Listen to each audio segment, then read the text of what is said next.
অবশ্যই বলবেন যে হবে না, হচ্ছে অনেক মাটি হচ্ছে, অনেকে ভুট্টা চাষ করতেছে, ধানের জমিতে ভুট্টা চাষ করতেছে, ভালো হচ্ছে। আপনি চুয়াডাঙ্গা যাতে যান, চুয়াডাঙ্গায় যাওয়ার দরকার নেই। আপনি যদি বয়সের সাথে যারা একটা অনেক জমিতে ভুট্টা হচ্ছে, নিয়ামতের ইউনিয়নে যারা অনেক জমিতে ধানের জমিতে ভুট্টা হচ্ছে। আমাদের এই বাড়িটা না আগে আচ্ছা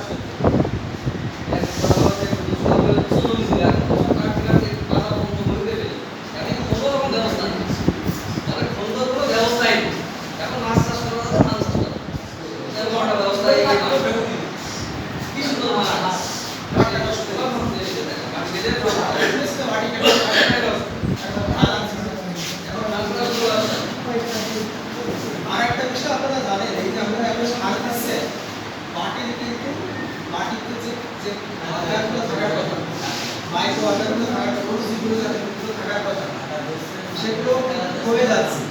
আপনারা যাই বলেন না কেন, আগে ধানে যে পুষ্টি ছিল, আপনারা সবাই জানেন, পুরাতন কথা আমি বলতে ভালো লাগে। আগে যে খাদ্য যে পুষ্টিগুলো ছিল সেগুলো কমে যাচ্ছে কেন? কারণ ওই যে পরিমাণে মাটিতে মানে অনুজীব থাকার কথা, যেমন আপনি রুটি এখন সরাসরি যা খাচ্ছেন, ওই রুটি রেখে দিয়ে যদি পরের দিন বা রাত্রি খান, সেই রুটি গুণগত মান ভালো। কেন ভালো বলেন তো? কেন ভালো বলেন তো? আপনি এখন রুটি না খেয়ে, সত্যি না খেয়ে আপনি যদি 4-5 ঘন্টা বা 10 ঘন্টা পরে খান, তাহলে ওর পুষ্টিমান ভালো।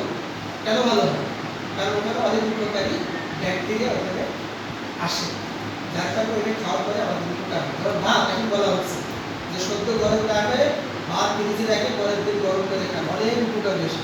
আমি না ডাক্তার বলছি, কারণ আমরা যা সদ্য খাচ্ছি, আমরা যে ভাত খাচ্ছি বা যাই খাচ্ছি কেন, এটি কিন্তু আগের